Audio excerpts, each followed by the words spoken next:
আল্লাহ বলেন, আমি বান্দাকে এমন একটি ইবাদত নির্ধারণ করে দিলাম যে ইবাদতের নাম সালাত।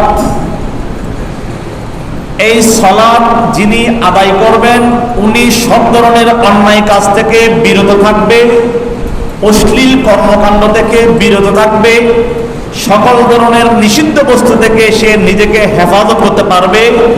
কারণ নামাজ এমন একটি ট্যাবলেট, এমন একটি ঔষধ, যেই ঔষধটি সেবন করলে মানুষ অটোমেটিক এটার পাওয়ারের কারণে সব ধরনের অন্যায় কাজ ছেড়ে দিয়ে, অশ্লীল কর্মকাণ্ড ছেড়ে দিয়ে সঠিক রাস্তার মধ্যে আসতে বাধ্য। এই ইবাদতের নাম নামাজ। সেই ইবাদত আল্লাহ পাক আমাদেরকে দান করেছেন। সেই নামাজ যিনি আদায় করবেন, এই নামাজের পাওয়ারের কারণে সে সব কিছু ছেড়ে দিবে। এখন বলতে পারেন, যদি তাই হয় তাহলে আমাদের দেশের মধ্যে বিভিন্ন ক্যাম্পে ক্যাম্পে, বিভিন্ন সেন্টারে সেন্টারে এমন কতগুলো ঘুষখোর আর সুদখোর আমরা দেখতে পাই, যারা ঘুষ খাওয়ার মধ্যে প্রথম কাতারে, আবার নামাজের মধ্যে প্রথম কাতারে। নামাজ যদি এই ধরনের কর্মকাণ্ড দূর করে দেয় তাহলে তারা এই অন্যায় কাজের মধ্যে প্রথম কাতারে কেমনে থাকে। নামাজ তো সবগুলো ছেড়ে দে। একদিন আমার নবী ইরশাদ করেন, হে আমার সাহাবী,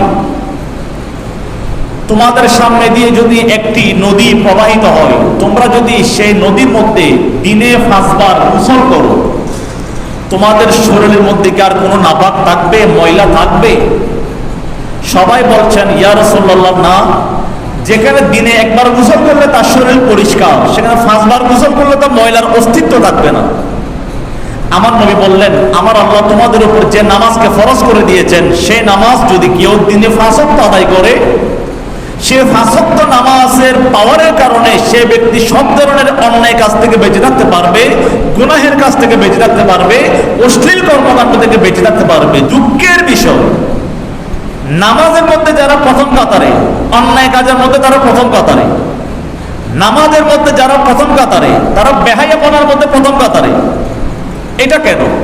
অথচ আল্লাহর কোরআন বলছে, নামাজকে যিনি ধরে রাখবেন সে সব ধরনের অন্যায় কাজ থেকে বিরত থাকতে পারবে। এখান থেকে জানা যায় নামাজ 2 ধরনের।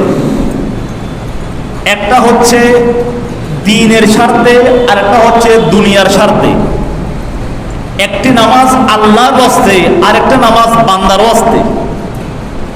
যারা আল্লাহর ওয়াস্তে নামাজ পড়ে, যারা আল্লাহর হুকুম পালন করার জন্য নামাজ পড়ে, তাদেরকে সে নামাজ সব ধরনের অন্যায় কাজ থেকে দূরে রাখে, বিরত রাখে। তাদেরকে সেই নামাজ সবসময় পবিত্র রাখে। সুবহানাল্লাহ। আর যারা দুনিয়ার স্বার্থে নামাজ পড়ে, যারা মানুষের স্বার্থে, মানুষের ওয়াস্তে যারা নামাজ পড়ে, তারা নামাজের মধ্যে আসে শুধুমাত্র মানুষকে দেখানোর জন্য। আল্লাহ পাক সূরা মাউনের মধ্যে বলেছেন, ফাওয়াইলুল লিল মুসাল্লিন আল্লাযীনা আন সালাতিহিম সাহুন আল্লাযীনা হুম ইরাউন।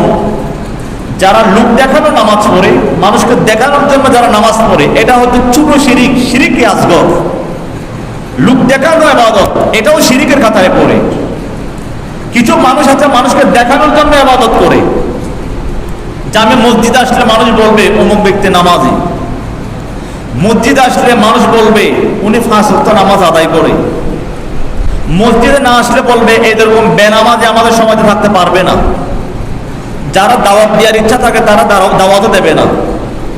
এই জন্য অনেকে মানুষকে দেখানোর জন্য নামাজ পড়ে। আর যারা মানুষকে দেখানোর জন্য নামাজ আদায় করে, তারা হাজার নামাজ পড়লেও তারা তাদের ওই অন্যায় কর্মকাণ্ড কখনো ছাড়তে পারবে না, তাদের গুনাহের কাজ কখনো ছাড়তে পারবে না। সব সময় তারা গুনাহের কাজের মধ্যে লিপ্ত থাকবে।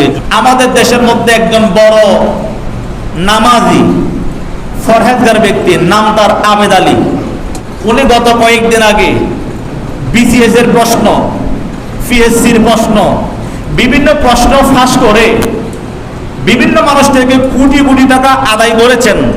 বিদায় ওনাকে গ্রেফতার করা হয়েছে। যখন ওনাকে জিজ্ঞেস করা হলো, তুমি কোটি কোটি টাকা কামাই করছো, এই টাকা তুমি কি করেছো? তিনি বলেছেন, আমি আল্লাহর রাস্তায় খরচ করেছি। নাউজুবিল্লাহ বলেন। উনি ফেসবুকের মধ্যে বিভিন্ন সময় স্ট্যাটাস দিত, কুয়াকাটা সমুদ্র সৈকতে গেলেন, সমুদ্রের পাড়ে জায়নামাজ বিছিয়ে তিনি নামাজ পড়তেছেন। গাড়ি চালাচ্ছে, নামাজের ওয়াক্ত হয়েছে, তিনি ওখানে নামাজ পড়তেছেন।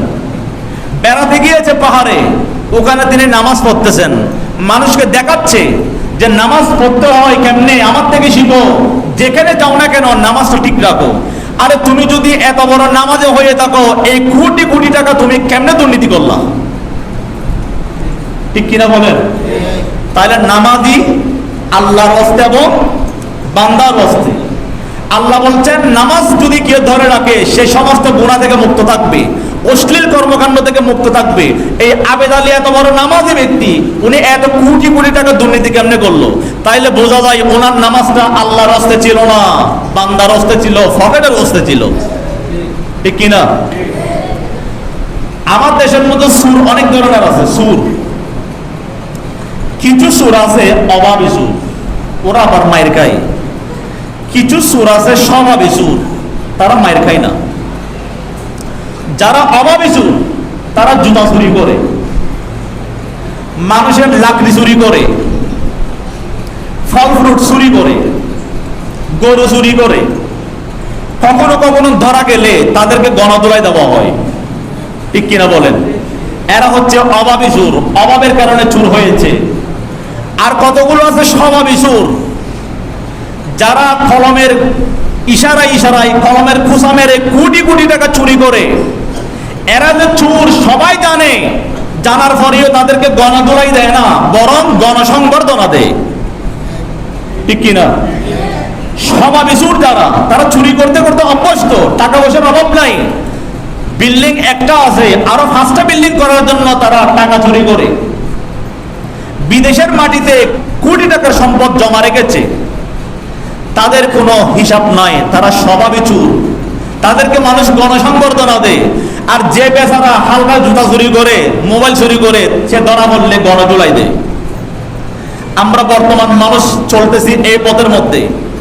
বাংলাদেশ পরিবর্তন হবে তখন যদি বাংলাদেশ থেকে অভাবী সুরদেরকে বাদ দিয়ে যারা স্বভাবী সুর, তাদেরকে গণসংবর্ধনা না দিয়ে যদি গণধোলাই দেওয়া যেত, বাংলাদেশ চুর মুক্ত হতো।